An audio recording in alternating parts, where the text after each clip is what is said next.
सद्बुद्धि, सन्मार्ग और कार्य का संकल्प देना, अडिग रहे विश्वास तुम पर, ऐसा अंतः कर देना, मेरे हृदय में आने में तुम्हें कोई संकोच न हो। हे गुरुदेव, मुझे नज़रों से दूर कभी न होने देना। हे गुरुदेव, मुझे नज़रों से दूर कभी न होने देना। नमस्कार, गायत्री चिंतन धारा के इस नए एपिसोड में आपका स्वागत है। मित्रों, आज का ये एपिसोड गुरुदेव की कृपा से बहुत ही ज़्यादा महत्वपूर्ण होने जा रहा है।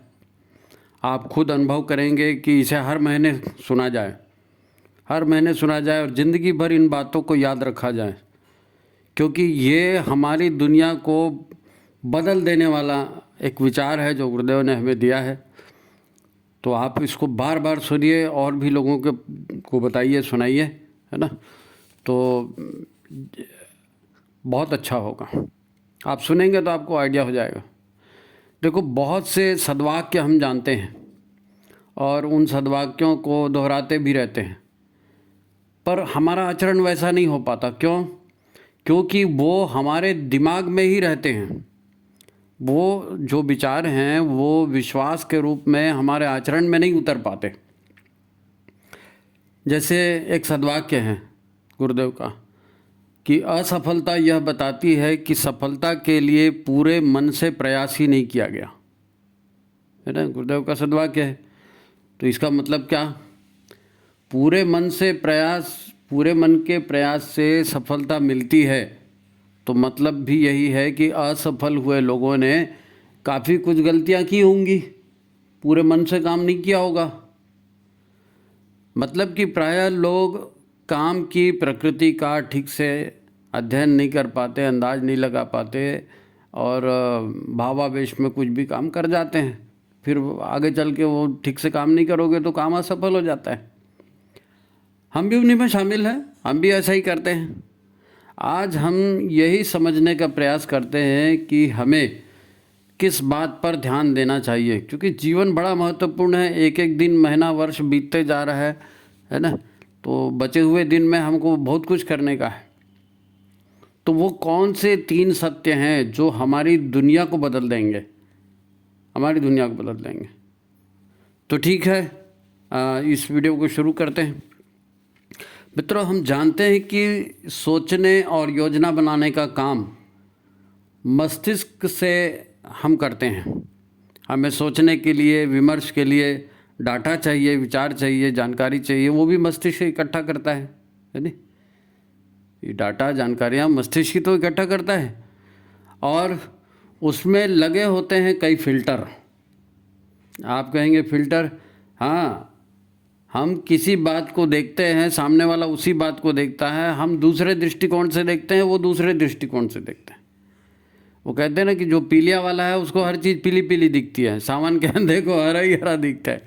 तो जैसी हमारी मनस्थिति है, जैसे हमारे भीतर है ना, वैसा फिल्टर वो कहलाता है। हम उसी तरह से फिर दुनिया को देखते हैं। एक आदमी को आपने चोर समझ लिया, वो ज़िंदगी भर आपके लिए चोर रहेगा, क्यों? फिल्टर में आ गया वो।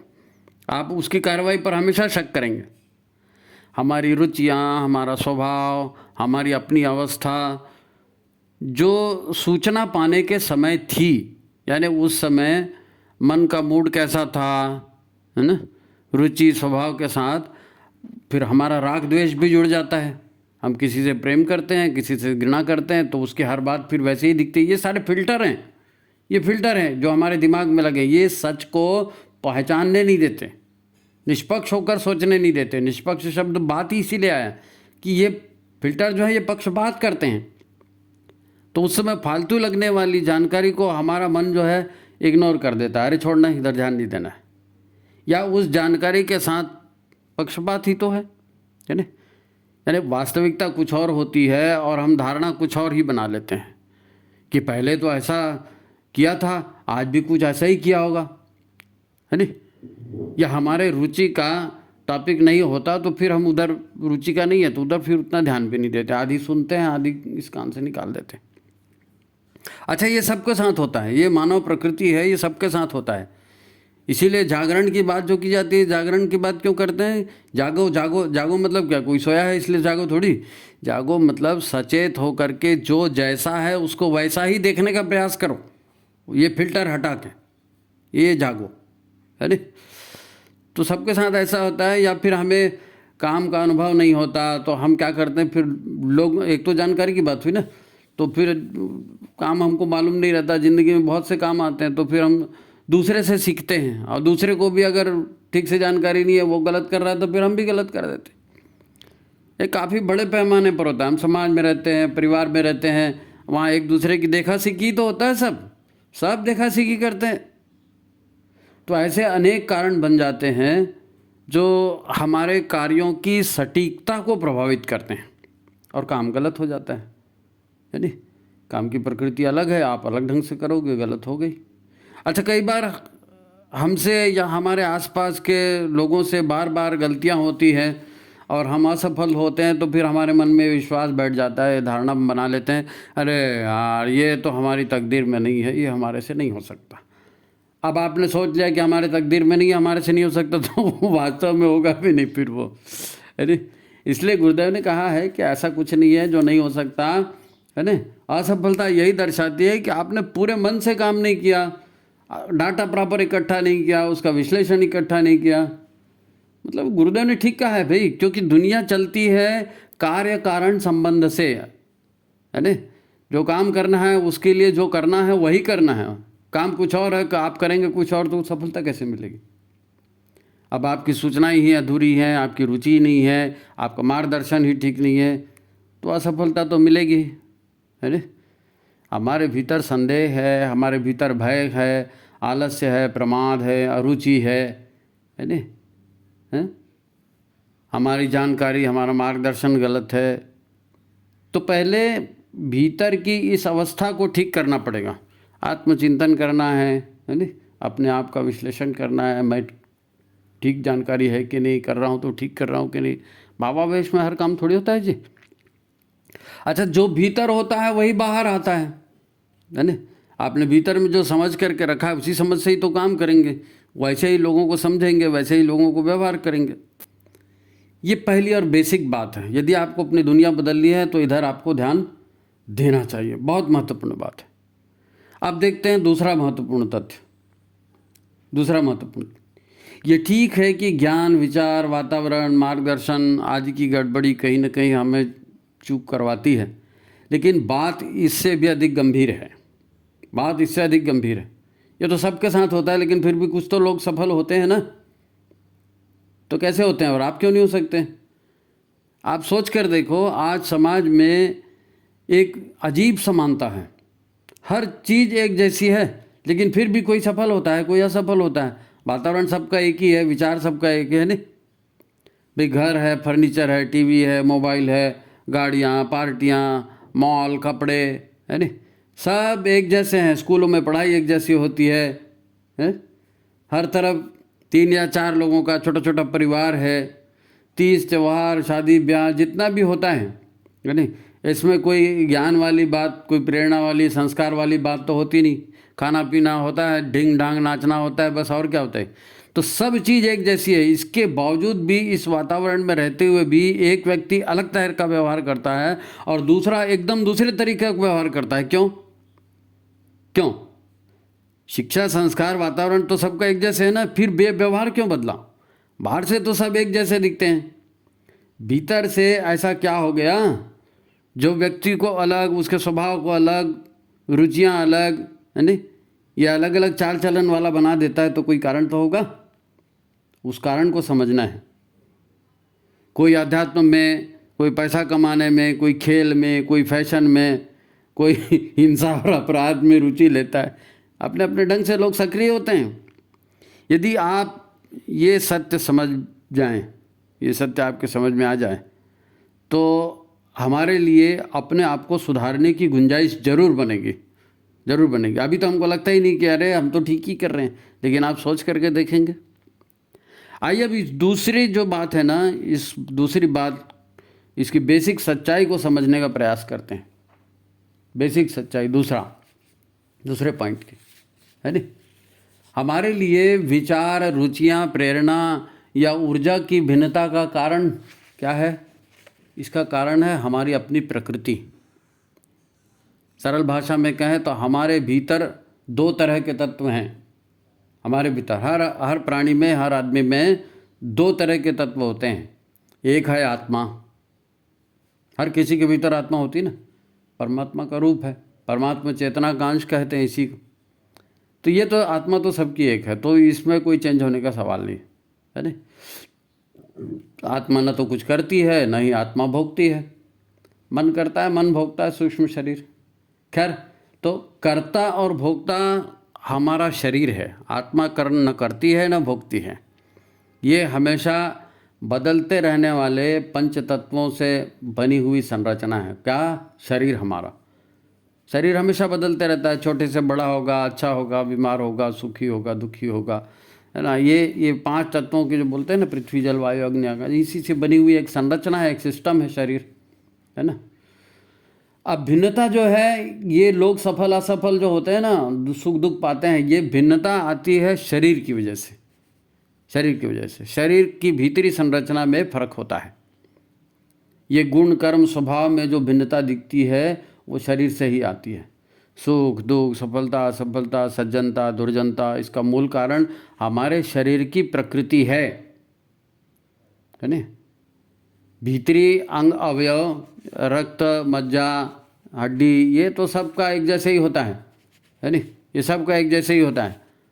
हम तो रूप रंग, पैसा कौड़ी, पद प्रतिष्ठा, स्त्री पुरुष, युवा है कि बुढ़ाऊ है, क्या है, बच्चे हैं, ये बाहरी चीज़ों को देखते हैं। प्रकृति को कहाँ देखते हैं? प्रकृति ऐसा बाहर से थोड़ी दिखती है। वो तो जब आचरण होता है तब समझ में आती है कि ये किस टाइप का है। इसलिए हमें अंतर समझ में नहीं आता, क्योंकि ये भीतरी चीज़ है। देखो, जीवन बदलता है हमारी प्रकृति के गुणों से। हम पहले ही कह चुके हैं कि जो भीतर में होता है वही बाहर निकलता है ना। तो शरीर की जैसी प्रकृति रहेगी वैसे ही हमारे व्यवहार की, चिंतन की भी प्रकृति रहेगी। क्योंकि आत्मा तो निर्गुण निराकार है, पर शरीर 5 कोशों से बना है नहीं। और ये पांचों कोश परमात्मा नहीं है। ये पांचों कोश परमात्मा नहीं है, ये प्रकृति का ही हिस्सा है। तो इसलिए प्रकृति त्रिगुणात्मक होती है। तो ये पांचों कोश भी 3 तरह के गुणों से युक्त होते हैं। शरीर के पांचों कोश, शरीर तो है ही है, हम शरीर डिटेल में जा रहे हैं कि भाई 5 कोश हैं, तो पांचों कोश त्रिगुणात्मक प्रकृति के हैं। जिसकी प्रकृति में जो गुण प्रभावी होता है वही गुण शरीर को चलाता है। वही गुण मन, विचार और संस्कारों को अपने रंग में रंगे हुए होता है ना। संस्कार भी, तामसी व्यक्ति के संस्कार भी वैसे ही होंगे, है ना। उसकी संगत भी वैसी, विचार भी सही होंगे, वैसे ही होंगे, है ना। आप ठीक समझे। शरीर, मन, बुद्धि, चित्त और अहंकार, ये सभी सत, रज और तम, इन 3 गुणों के प्रभाव में ही काम करते हैं। प्रकृति के, शरीर प्रकृति है, प्रकृति के कौन से गुण हैं? 3 गुण हैं। त्रिगुणात्मक प्रकृति, सत, रज और तम, है नहीं। गायत्री मंत्र इसीलिए बोलते हैं ना कि भाई सत, रज, तम तीनों गुणों को जो है बैलेंस करके और सत्व को बढ़ा सके। तो जब एक व्यक्ति सत्य, प्रेम, न्याय का व्यवहार करता है, करुणा दिखाता है, शांति, सेवा के गुणों से युक्त व्यवहार करता है ना, योग में जीवन जीता है, यज्ञ में जीवन जीता है, ऐसा दिखता है हमको, कई लोग दिखते हैं। तो इन कामों के लिए धन, संपत्ति, भौतिक संपदा, प्राण प्रतिष्ठा, यानी सुख समृद्धि, ये जितनी भी बातें हैं इनकी वो परवाह नहीं करता। उसके दिमाग में ये बात होती है कि ये जीवन अच्छा नहीं है, ये जीवन अच्छा है, तो वो बाकी किसी की परवाह नहीं करता और इन सत्कर्मों में लगे रहता है। तो आप जान लें कि इसके 5 शरीरों की प्रकृति में सद्गुणों की प्रधानता है। भीतर में सद्गुण रहेंगे तो सद्बुद्धि आएगी, तो सत्कर्म करेंगे ना। तो ये सद्गुणों की प्रधानता है। तो इसका व्यवहार, इसका चिंतन, मन, विचार सभी सात्विक गुणों से युक्त होंगे। ऐसा व्यक्ति अलग तरह से काम करता है, अलग तरह से काम करता है सात्विक व्यक्ति। उसको बाकी चीज़ें फिर अच्छी नहीं लगती, है ना। कुछ दूसरे तरह के लोग हैं आजकल दूसरे तरह के ज़्यादा मिलते हैं, है नी। शराबी, कबाबी, आलसी, धूर्त, धोखेबाज, आराम तलबी, है ना। और अपने भौतिक स्वार्थ के लिए, अपने मान सम्मान के लिए, धन संपत्ति के लिए, अपने भोगों के लिए किसी भी हद तक चले जाते हैं, किसी भी हद तक। इनको कोई लाज शर्म, कोई कानून फायदा, वो कुछ नहीं होता, है ना। ऐसे भी होते हैं लोग, तो इन व्यक्तियों में, इनकी प्रकृति में जो ये स्पेशलिटी दिख रही है वो किस वजह से दिख रही है? तमस गुणों की वजह से। तमस गुणों की, ये तमस गुणों के लक्षण हैं, ये आप समझ जाइए। अच्छा, एक बहुत बड़ा वर्ग ऐसा भी है जो कभी सात्विक ढंग से तो कभी तामसिक ढंग से व्यवहार करते हुए दिखता है। अब एक ही आदमी हर तरह का व्यवहार करता दिखता है ना, कभी वही अच्छा बन जाता है, कभी वही बुरा बन जाता है। तो ऐसे भी लोग हैं, बहुत बड़ा वर्ग है। ये लोग बड़े चंचल होते हैं, बड़े बातूनी होते हैं, इनके कपड़े भी डिज़ाइनर होते हैं, खाना पीना भी डिज़ाइनर होता है, फैशन के शौकीन होते हैं और बड़े बड़े आदर्श बघारने वाले होते हैं। ये तीसरे टाइप के लोगों की बात कर रहे हैं। ये सब है ना लोग हैं, उनके विचार, उनके स्वभाव में दिख जाता है, विचार, उनके स्वभाव में ये सारी चीज़ें दिख जाती। इनकी प्रकृति रजस गुण प्रधान होती है ना। कभी तमस वाला व्यवहार करेंगे और कभी जो है सात्विक व्यवहार करेंगे, लेकिन करते जरूर हैं ये आलसी नहीं मिलेंगे, कुछ ना कुछ करते ही रहेंगे, इनके उठापटक चलते ही रहेगी, है ना। तो ये राजसी लोग, राजसी व्यवहार। आप अपने जीवन में जैसा भी बदलाव करना चाहते हैं तो आपको अपनी प्रकृति को उसी तरह का बनाना पड़ेगा।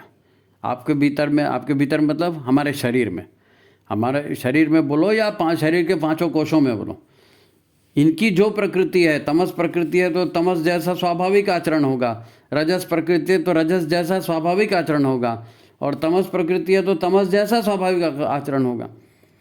अब आप मंदिर में गए, बहुत अच्छी जगह में गए, किसी संत महाराज के पास में गए और किसी है ना भगवान के जैसे एक तीव्र सात्विक महाशक्ति के पास आप गए, आपको फिर लगा अरे नहीं यार मैंने गलत कर दिया, है नहीं। जैसे वो वाल्मीकि वाला हुआ ना, पिछले भी अपन ने वीडियो में देखा था कि एक चोट लग जाती है कि अरे मैं गलत कर रहा हूँ, मेरे को इसको सुधारना है। तो कभी श्रेष्ठ व्यक्ति के पास जाते तो ऐसा आता है, हमको भी लगता होगा कि ये हमारे से गलत है, हमको सुधारना है। तो इसको सुधारना है तो क्या करना पड़ेगा? अपने शरीर की प्रकृति में जो इनपुट हो रहा है उस इनपुट को सुधारना पड़ेगा, जिससे हमारा शरीर बना है यानी हमारा खान पान, हमारी संगत, हम क्या पढ़ते हैं, कैसे ढंग का मनोरंजन करते हैं, यानी हमारी जीवनचर्या क्या है, हमारे घर का रख रखाव क्या है, हमारा प्रकृति से तालमेल कैसा है, कितने प्राकृतिक कितने अप्राकृतिक ढंग से जीते हैं, है नहीं।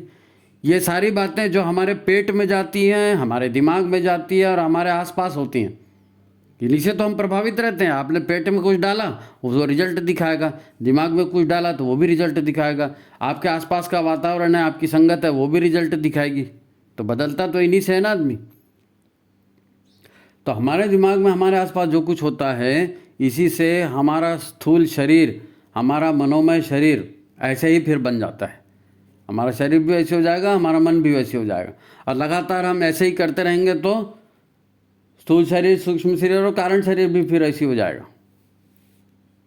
तो पहले जो कहा था ना कि दिमाग में, मन में, हृदय में जो फिल्टर जैसे बन जाते हैं, ये फिल्टर क्या है? ये इन्हीं गुणों के फिल्टर हैं।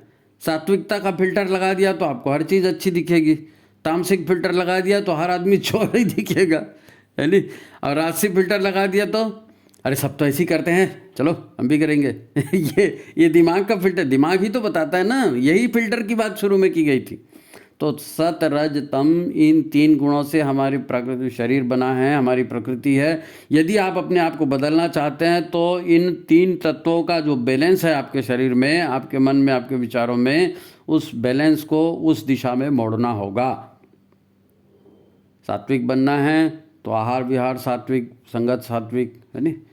तामसिक बनना है तो कोई बात ही नहीं, किसी दरवे को पकड़ लो, उसी जैसे हो जाओगे, है ना। तो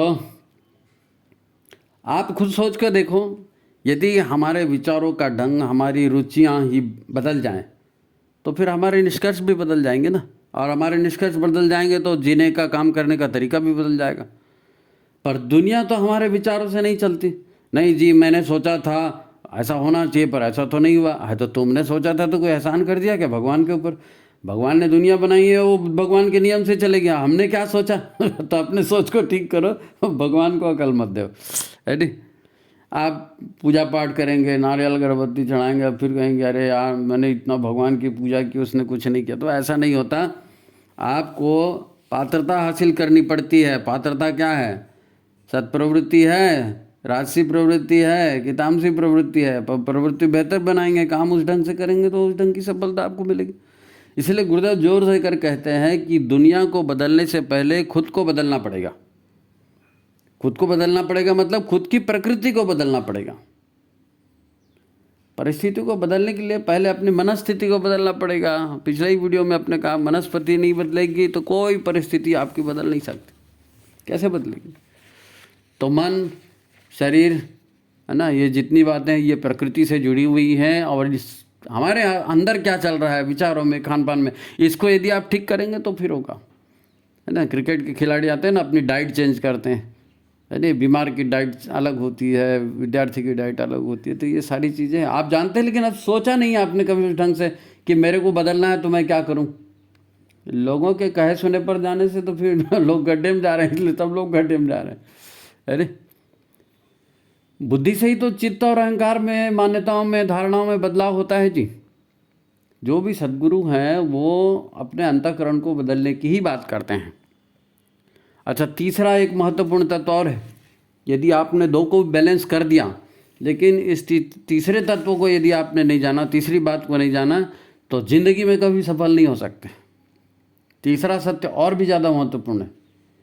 यदि हमने इसे नहीं जाना तो जीवन में, चित्त में, व्यवहार में कभी संयम नहीं आएगा, कभी शांति नहीं आएगी, कभी आपके जीवन में तृप्ति नहीं आएगी, कभी आपके मन में सेवा भावना नहीं आएंगे। ये जितने गुण हैं ना, ये ऐसे ही नहीं आ जाते। नहीं साहब हमने खान पान बदल दिया, संगत बदल, तो पर भी से नहीं आएगा वो, क्योंकि सोचने का ढंग तो भीतर से आता है। कारण शरीर भी तो प्रभाव दिखाता है, अचेतन मन भी तो प्रभाव दिखाता है, भीतर से बात आती है भाई साहब, है ना। भाई साहब है ना, बहन जी भी बोल रहा हूँ भाई, भाई बहन सब एक, भीतर से बात आती। तो बात जीवन में अहंकारों के टकराव की करें। अहंकारों का टकराव होता है ना, परिवार में, संगठन में, देश में, सभी जगह अहंकारों का टकराव है। सभी जगह बदले की भावना है। उसने किया हम भी करेंगे, तेरे को देख लेंगे, तेरे को सुधार देंगे। प्रतिशोध, बदला है ना, प्रतिशोध। अच्छा, फिर हताशा भी आती है, निराशा भी आती है।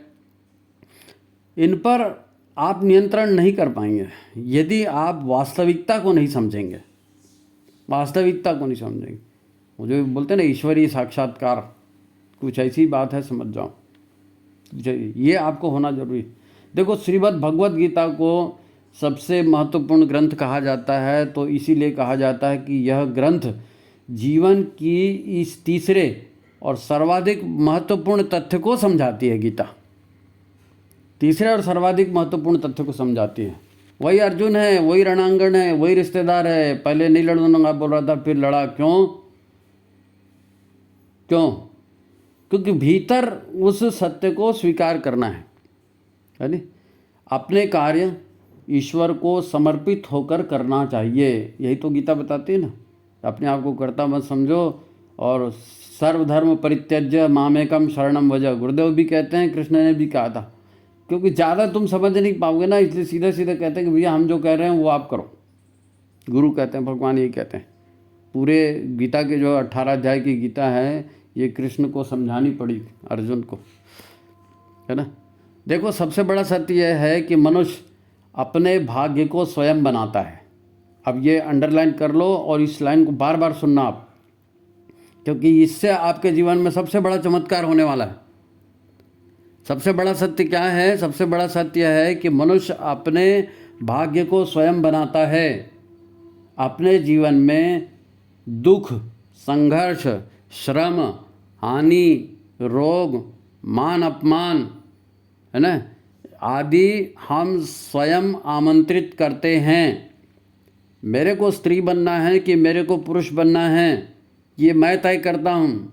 मेरे को गरीब के घर में जन्म लेना है कि अमीर के घर में जन्म लेना है, ये मैं तय करता हूँ।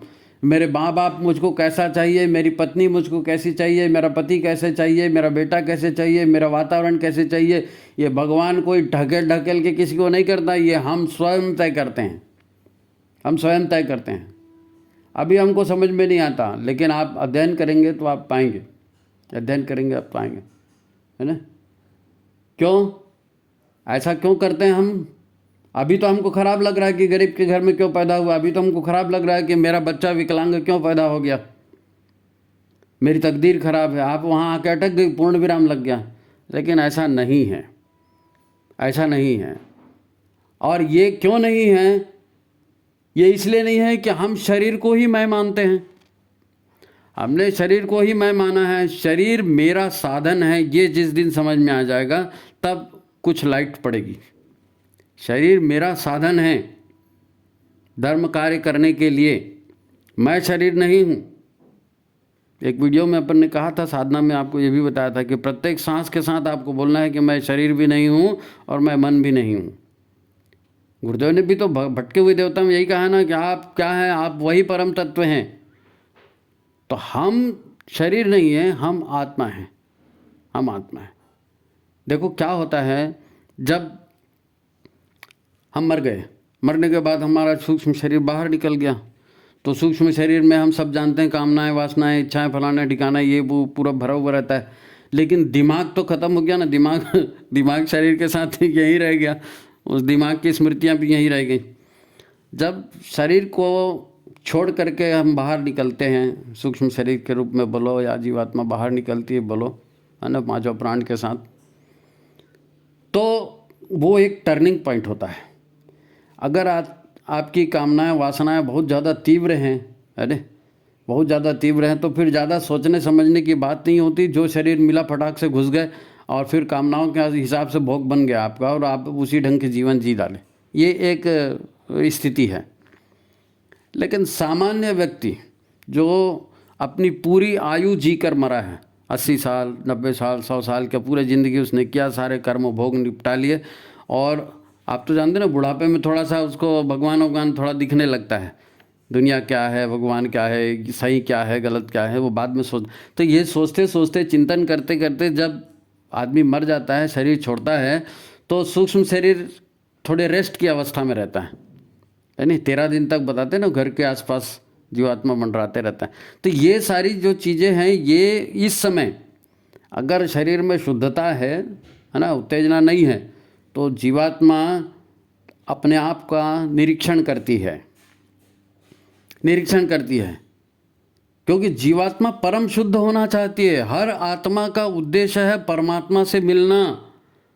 और जब शरीर छूट गया तो एक स्थिति बनती है कि परमात्मा से अब हम मिल सकते हैं, लेकिन मिलने में रुकावट है। क्या रुकावट है? मिलने में रुकावट है हमारी वासनाएं, कामनाएं। अब हमने किसी को तकलीफ़ दी, हमने किसी को कष्ट दिया, हमने किसी की हत्या कर दी, तो वो जो ऊर्जा है, वो तामसी ऊर्जा, वो बहुत हैवी होती है।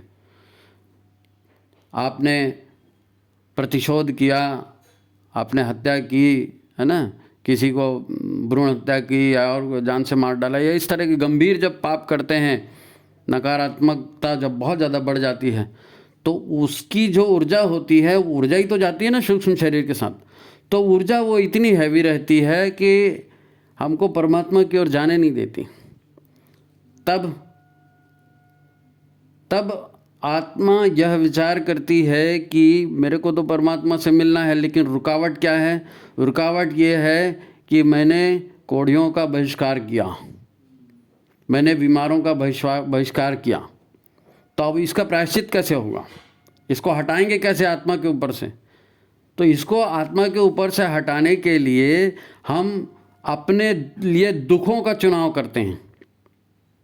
हम अपने लिए स्वयं दुखों का चुनाव करते हैं कि हम जाएंगे शरीर धारण करके, और जो दुख हमने दूसरे को दिए उस दुख को हम खुद भुगतेंगे। तो पाप पुण्य जो है हमने दूसरे को दुख दिए थे वो भुगतान हो गए, तो फिर आत्मा की शुद्धता बढ़ जाएगी। कपड़े में दाग लग जाता है, कपड़े को साफ करना होता है, तो क्या करते हैं हम? कपड़े को साफ करने के लिए जो उपाय होता है, नींबू से दाग निकलेगा, दही से निकलेगा, साबुन से निकलेगा, जिससे निकलेगा उससे निकालते हैं ना। तो जीवात्मा के ऊपर में जो दाग होते हैं, आपने गरीब का तिरस्कार किया तो आप खुद गरीब बन करके उस कष्ट को भोगेंगे, है ना। आपने लोगों के प्रेम का तिरस्कार किया तो अगले जन्म में आप प्रेम को तरस जाएंगे, आपको प्रेम नहीं मिलेगा। आप लोगों को धोखा देंगे तो अगले जन्म में आपको लोग धोखा देंगे, फिर आपको कोई आश्रय नहीं मिलेगा। और ये चुनाव हम स्वयं करते हैं। हम ऐसी जगह जन्म लेंगे जहां हमें धोखा मिलेगा, हम ऐसी जगह जन्म लेंगे जहां हमें पैदाइशी बीमारियां मिलेंगी। मान लीजिए आपको लगता है कि मेरे जीवन में मैंने सेवा करनी थी लोगों की, और मैंने और सेवा की होती तो मेरी आत्मा और उन्नत हो जाती। तब आप देखेंगे बहुत सारे लोग होते हैं अपने माता पिता की सेवा करते हैं। किसी के घर में विकलांग बच्चा पैदा हो जाता है, वो उसकी सेवा करते हैं। हम बोलते हैं भगवान की सेवा, माता पिता की सेवा भगवान की सेवा, बीमार की सेवा भगवान की सेवा, बच्चों की सेवा भगवान की सेवा। क्यों कहते हैं? क्योंकि हम यहाँ पर अपनी निगेटिविटी को न्यूट्रलाइज करते हैं। जो भी पाप हमारी जीवात्मा पर चढ़ गए हैं उनको धोने का ये प्रायश्चित है हमारा, ये प्रायश्चित है। भैया आपने एक बच्चे को छाटा मार दिया, बच्चा रोने लगा, बाद में आपको पता चला कि भाई बच्चे की गलती नहीं थी और बच्चा रो रहा है, तो फिर हम क्या बच्चे के पास जाते हैं? अच्छा बेटा पापा ने तेरे को मार दिया ना, तू भी पापा को मार दे, या भाई ने तेरे को मार दिया ना, तू भी भाई को मार दे। और फिर वो एक चाटा भाई को मार देता है, फिर बच्चा भी शांत हो जाता है, क्या मेरे को पिटाई पड़ी थी, मैंने भी उसको मार दिया, अब ये बराबर हो गया। तो हम जब दूसरे को कष्ट देते हैं और दूसरे का प्रताड़ना करते हैं और दूसरे का नुकसान पहुंचाते हैं किसी भी तरह का, तो हमारी आत्मा पर ये गंदगी, हमारी आत्मा पर ये बोझ चढ़ जाता है और हमारी आत्मा चाहती है कि हम इस बोझ से मुक्त हो जाएं। इसलिए हम विपरीत परिस्थितियों में जन्म लेते हैं, विपरीत ढंग की पत्नी मिलती है, विपरीत ढंग का पति मिलता है, विपरीत ढंग का बच्चा मिलता है, विपरीत ढंग की आर्थिक स्थितियां होती हैं, व्यापार में घाटा होता है, फायदा होता है, जो भी होता है, ये चुनाव हमारा किया हुआ है। हम उसी जगह जाके जानबूझ के जन्म लेते हैं, उसी तरह के लोगों से जानबूझ कर मिलते हैं। आपको एक बात बताता हूँ, ये जितनी शादीशुदा लोग हैं ना, तो इस सारे पति लोग जो हैं इनसे एकांत में पूछो तो वो बोलेंगे ये पत्नी कहाँ से पड़ गई पल्ले। अरे भाई तुम तो छाट के लाए थे, वाह बड़ी सुंदर दिख रही वो, तो जब ये बुरी थी तो उसको छाट के क्यों लाए? क्योंकि तुम अंदर से बेटा उसको भुगतना है तुमको, इसीलिए उसी को छाटे सब।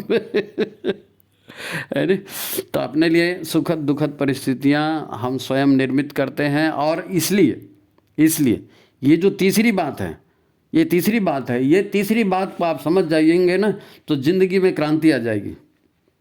आज हम संयम नहीं रख पाते, क्यों? क्योंकि भोगों के पीछे भाग रहे हैं। आज हम शांत नहीं रह पाते, क्यों? क्योंकि हमें हड़बड़ी रहती है, ये पा जाऊं, वो पा जाऊं। अरे मिलेगा वही जो किए हो, है नहीं? आज हमको किसी चीज़ से तृप्ति नहीं होती, क्योंकि तृप्ति हमारी तब होगी जब हम परमात्मा से मिलेंगे। बाकी हर चीज़ को खा खा के फेंक दोगे, आपको कोई तृप्ति नहीं मिलने वाली, है नहीं? हमको सेवा से, है ना, सद्गुणों की वृद्धि से शांति मिलेगी। हाँ, सेवा से शांति मिले। आप किसी पैसे को पानी पिलाते हैं, लोग आई डोनेट करते हैं, पैसा डोनेट करते हैं, जो शुद्ध मन से करते हैं, मैं उनकी बात कर रहा हूँ, उनको आत्म शांति मिलती है। महसूस करके देखिए, भोगने में वो चीज़, वो आनंद नहीं आता जो त्याग करने में आता है ना? क्यों? क्योंकि आत्मा प्रसन्न होती है, आत्मा प्रसन्न होती है। आज अहंकार का टकराव होता है ना, तूने ऐसा कर दिया, मैंने ऐसा कर, अरे भाई तुमने ऐसा क्यों किया? इसलिए किया कि तुम पिछले जन्म में कभी तुमने उसके ऊपर अत्याचार किया होगा, तो आज वो तुम्हारे ऊपर कर रहा है। बोलते हैं ना लोग, हे भगवान कैसा पति दे दिया, कैसी पत्नी दे दी, ये कैसा लड़का मेरे दे दिया। अरे तो आपने कभी दूसरे के साथ वो किया है पिछले जन्मों में, अब वो चीज़ फिट रही है। भगवान किसी के साथ अन्याय नहीं करते। और हम अपने लिए बुरा चुनाव क्यों करेंगे बताइए? हम अपने लिए बुरा चुनाव क्यों करेंगे? तभी बुरा चुनाव करेंगे, है ना, जब इन्वेस्टमेंट करने से प्रॉफिट होगा। आपसे मैं 10 लाख मांगू, आप मेरे को 10 लाख नहीं दोगे, लेकिन आपको अगर ये पता चले कि 10 लाख देने से 5 साल के बाद में 18 लाख होने वाला है, तो आप तुरंत दे दोगे, है नहीं? ऐसा ही है, हम हर आत्मा परमात्मा से मिलना चाहती है, इसलिए उसके भीतर जो भी दोष दुर्गुण है, उस दोष दुर्गुणों को वो भुगत लेना चाहती है जन्म लेके, कि भगवान ये पाप कटे। तो इस सत्य को समझना है। ये तीसरा और बहुत महत्वपूर्ण सत्य है। यहाँ पर क्या होता है, हम प्रतिक्रिया नहीं देते, प्रतिक्रिया नहीं देते। भगवान कृष्ण अर्जुन को जब गीता में समझाते हैं तो क्या करते हैं कि हम अपने कर्मफल का, हम अपनी वासनाओं का, कामनाओं का, इच्छाओं का भोग करने के लिए धरती पर आते हैं और फिर भूल जाते हैं कि हमने जन्म क्यों लिया। अब फिर हम वही जो हमारे शरीर की प्रकृति है उसी हिसाब से काम करते हैं। तो दूसरा यदि हमको कुछ पनिशमेंट दे रहा है जो कि वास्तव में उसका हक बनता है, तो हम उससे बदला लेने की बात करते हैं, तो हम फिर नए कर्म बंधन बांध लेते हैं। तो जिन कर्म बंधनों से मुक्ति के लिए शरीर मिल रहा था, वो भोग करते करते आपने नए कर्म बंधन बांध लिए, तो ये चल पड़ी गाड़ी, फिर जन्म लो, फिर भुगतो, फिर बदला लो, फिर भुगतो, फिर बदला लो, फिर भुगतो, यही चले रहेगा। इसलिए जीवन में यदि कायाकल्प करना है, जीवन में कायाकल्प करना है, तो एक पहली बात जो आपको बताई वो थी। दूसरी बात आपके शरीर की 17 स्तंभ वाली बात थी, अपने आंतरिक संरचना, ज्ञान, अनुभव, संस्कार, उसको बदलने की। और तीसरी इस ईश्वरीय व्यवस्था को बदलने की कि मैं कौन हूँ और मैं बार बार जन्म क्यों ले रहा हूँ, और ये विपद परिस्थितियाँ, ये सुखद परिस्थितियाँ किस कारण से मिलती हैं, ये जानना जरूरी है, ये जानना जरूरी है। गुरुदेव ने हमको यही सिखाया है नहीं? तो देखो, सबसे बड़ा सत्य यही है कि मनुष्य अपना भाग्य स्वयं बनाता है ना? गुरुदेव ने भी कहा है कि हम मनुष्य अपने भाग्य का निर्माता आप है। तो अपने जीवन में दुख, संघर्ष, श्रम, हानि, रोग, मान अपमान आदि जो भी है ना, ये है हम स्वेच्छा से आमंत्रित करते हैं, क्योंकि उसी से परम शुद्धि अवस्था हमारी आत्मा को, हमारी चेतना को प्राप्त होगी। हम प्रार्थना करते हैं ना, असतो माँ सद्गमय तमसो माँ ज्योतिर्गमय। तो असत्य को छोड़ने के लिए, है ना, अंधकार को छोड़ने के लिए, उसी के लिए हम जन्म लेते हैं। इस बात को याद रखना चाहिए। अपनी साधना में इस मंत्र को जोड़ो। जब भी आप सुबह साधना करोगे ना, 2 मंत्र जरूर बोलना, असतो माँ सद्गमय तमसो माँ ज्योतिर्गमय मृत्योर्मा अमृतम गमय, और सर्वे भवन्तु सुखिनः सर्वे सन्तु निरामय। ये दोनों मंत्रों का आप जरूर पढ़िए, चमत्कारिक असर होगा आपके पास, चमत्कारिक असर। इसके बाद आप प्राणायाम करिए, गायत्री मंत्र करिए, जो भी आप करते हैं, नहीं? तो आत्म तत्व ही परमात्म तत्व है ना? ये उसका संकल्प है कि हम सच्चिदानंद स्वरूप हो जाएं। सच्चिदानंदो हम, अभी हम सच्चिदानंद स्वरूप नहीं हैं। सच्चिदानंद स्वरूप कैसे होंगे? तो जो जितनी निगेटिविटी है, जितने गड्ढे खोद के रखे, उसको भरना पड़ेगा, है ना? तो ये बात समझ में आ जाए। तो ये मित्रों, ये 3 तत्व हैं। ये 3 बातों को समझिए। ये अगर आपको ये वीडियो सरसरी तौर से देखा है तो इसको 2 बार देखिए, 3 बार देखिए, हर महीने में 1 बार सुनिए। अपने कारण को समझ जाइए कि मैं कौन हूँ, इस धरती पे क्यों आया हूँ और मुझको करना क्या है, और लोगों को बताइए, शेयर कीजिए, ठीक है? बात राम राज्य लाने की हो, धरती पर स्वर्ग लाने की हो, या घर को तपोवन बनाने की हो, या मनुष्य को देवता बनाने की हो, ये 3 तत्व ही प्रमुख हैं। ये 3 तत्व ही प्रमुख है। ये 3 बातें ही महत्वपूर्ण हैं। यदि ये परम सत्य हैं और आपको यदि जीवन में बेहतर चाहिए, आप जीवन में कायाकल्प करना है, तो इन 3 बातों के ऊपर आपको जीवन जीना चाहिए, ठीक है? जिसमें इसी में ताकत है कि आपकी दुनिया पूरी तरह से बदल सकती है, पूरी तरह से बदल सकती है। ये योग निर्माण का संदेश है, परम पूज्य गुरुदेव का संदेश है। आइए गुरुदेव की जयकार बोलें, एक प्रार्थना करें। असतो माँ सद्गमयः तमसो माँ ज्योतिर्गमयः मृत्योर्मा अमृतंगमयः मृत्योर्मा अमृतंगमयः। तो ठीक है, यदि आपको वीडियो अच्छा लगा तो लाइक करिए, शेयर करिए, ज़्यादा से ज़्यादा लोगों तक पहुंचाइए। और इस विचार क्रांति अभियान में आपका सहयोग ज़रूरी है। कई लोग फ़ोन भी करते हैं, कमेंट तो नहीं करते लेकिन फ़ोन करते हैं। अब फ़ोन करते हैं तो फिर आपने कहा कि भाई अगर आप चाहते हैं, प्रत्यक्ष बात करना चाहते हैं, सवाल जवाब करना चाहते हैं, तो फिर अपन वेबिनार का आयोजन करेंगे, है ना? मीटिंग, अब ऐसे एक जगह जाना बैठना तो संभव नहीं होता, तो ऑनलाइन ही मीटिंग करेंगे। तो अगर ऐसी आपकी इच्छा है तो आप उस ढंग से कमेंट करिए। और यदि आप ऑनलाइन मीटिंग के इंटरेस्टेड हैं, और ऑनलाइन मीटिंग भी होगी ना, तो महीने में 1 बार या 15 दिन में 1 बार होगी, उससे ज़्यादा नहीं कर पाएंगे। लेकिन अगर आप उसमें इंटरेस्टेड हैं तो आप अपना पंजीयन करा लीजिए, अपना व्हाट्सएप में, और इसको डालिए, बताइए, कमेंट में डालिए, बताइए, आपका नाम नोट करेंगे। और फिर उस आधार पर आपको अगर ज़्यादा लोग होंगे तो फिर ये ऑनलाइन मीटिंग का प्रोग्राम भी अपन रखेंगे। तो ठीक है, आज की बात समाप्त। आपका भगवान कल्याण करें। नमस्कार।